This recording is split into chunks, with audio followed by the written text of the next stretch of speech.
Hello, at welcome sa Cloudy Movie Recap. Ang pelikulang ikukwento natin ngayon ay ang Guns O! Na ipinalabas sa taong 2016. Bago tayo magsimula ay maaari lamang mag-iwan ng subscribe, like and share.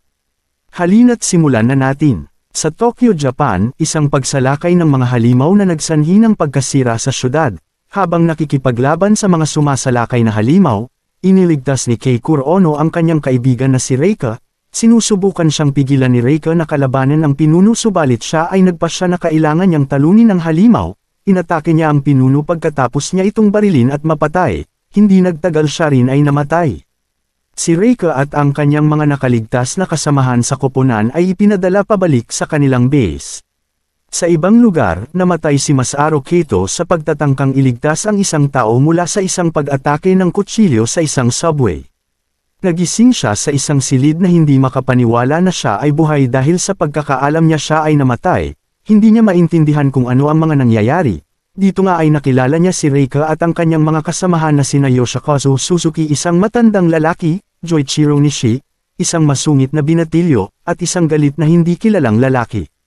Ipinaliwanag ni Suzuki na ang bawat isa sa kanila ay namatay at nagising sa silid, at pinilit na lumaban sa mga bawat pagsalakay ng mga halimaw upang mabuhay mula noon. Bago makapagpaliwanag pa si Suzuki, isang itim na globo na kinilala bilang Gantz ang nag-anunsyo na magsisimula na ang kanilang susunod na misyon. Ang galit na lalaki ay tumangging lumahok dahil dito pinatay siya ni Nishi dahil sa palagay niya na ang tulad nito ay madaling mamatay.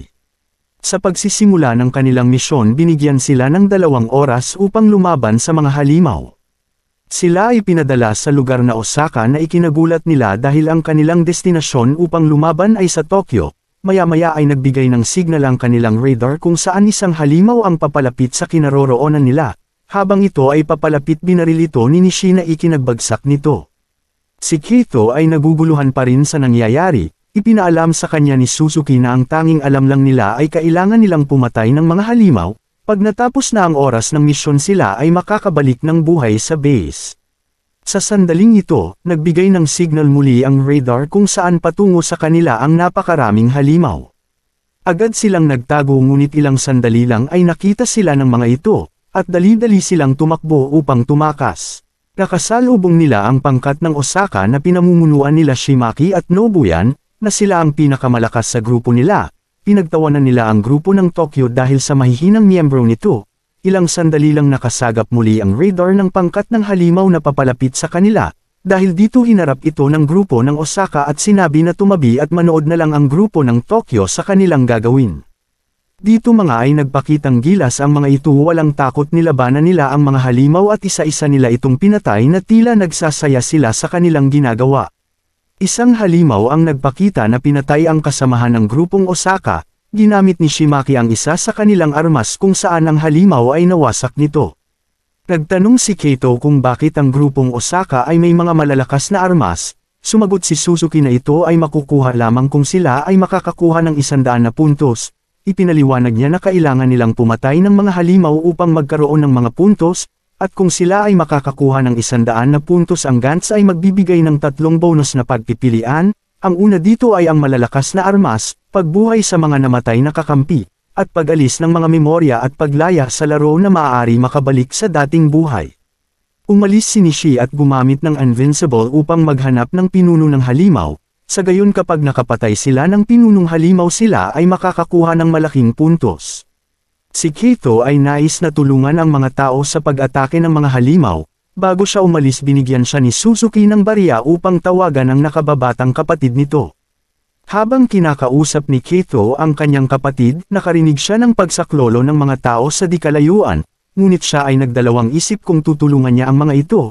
Subalit hindi siya nakatiis, binaril niya ang halimaw, subalit masyadong malayo ang halimaw at mabilis na naubos ang enerhiya ng baril. Bumaling ang atensyon ng halimaw kay Kato, inatake siya nito at nabitawan niya ang kanyang baril. Dahil dito ginamit niya ang kamao upang pabagsakin ito. Siya ay nakahanap ng tiyempo at agad niyang kinuha ang baril. Nang makuha niya ito, siya ay nakagat ng halimaw at itinutok niya ang baril dito na ikinabagsak ng nilalang. Isang babae ang lumapit kay Kato na nagpakilala na siya si Anzu Yamasaki, isa sa miyembro ng Osaka. Dito nga ay sinundan niya si Kato. Nagustuhan niya ito dahil sa pagtulong nito sa mga tao at tingin niya ito ay weirdo.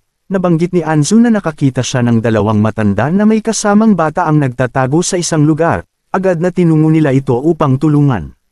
Sa pagnanais ni Kaito na iligtas ang mga tao sa halimaw, si Anzu ay umalis at sinabi na hindi nila kayang labanan ang halimaw, ngunit napagtanto niya na ayaw niyang makitang mamatay si Kaito. Dito nga ay bumalik siya, subalit agad din siyang nahuli ng halimaw at nabitawan ang baril nito. Gamit ang hawakan ng panglinis, binato niya ito sa mata ng halimaw at sinubukan kunin ang baril ni Anzu. Nang makuha niya ito, agad niyang binaril ang halimaw sa ulo at hindi nagtagal unti-unting winasak ang ulo ng halimaw na ikinamatay nito. Pagkatapos ay iniligtas niya ang mga sibilyan kasama si Anzu. Nagkwentuhan sila sa kanilang pamilya at nabanggit ni Anzu na may anak siya. Hindi makapaniwala si Kaito sa kanyang narinig dahil mukha pa itong hindi ina. Dahil dito napagpasya nila na hindi sila maaaring mamatay dahil mayroong naghihintay sa kanila. Sa ibang lugar, binabalita ang mga misteryosong nakasuot ng itim na tumutulong sa mga tao. Nakita ng dalawa ang grupo ng Osaka na nakikipaglaban sa mga halimaw.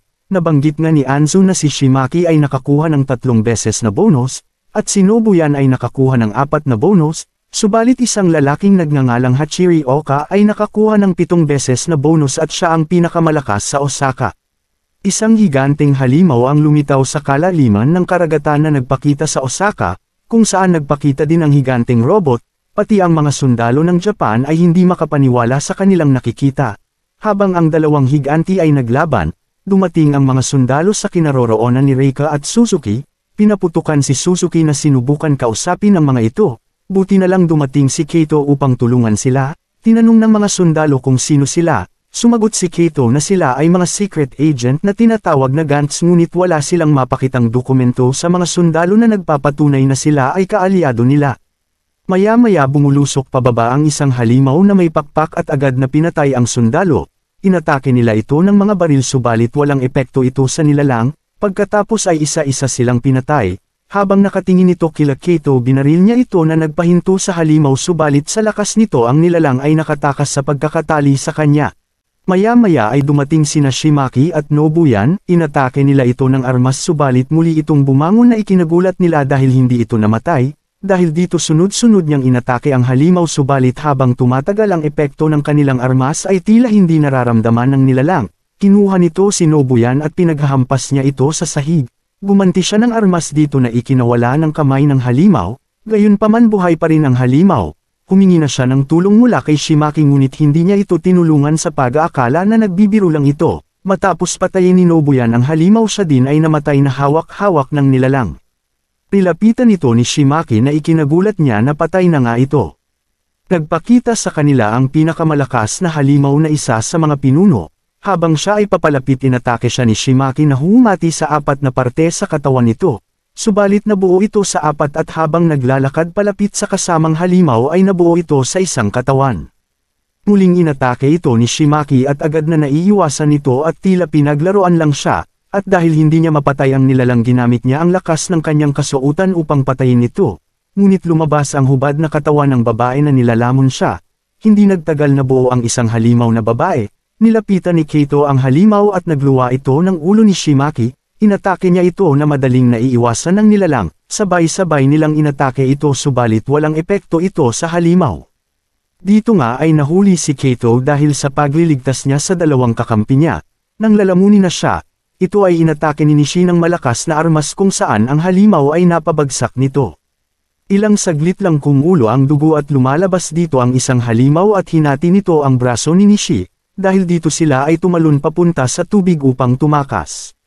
Sa sumunod na eksena, ang dalawang higanti ay patuloy pa rin sa pakikipaglaban hanggang sa mapabagsak ng halimaw ang higanteng robot, subalit isang robot ang nagpakita sa ulo ng halimaw at gamit ang sandata nito napatay niya ang higanteng halimaw.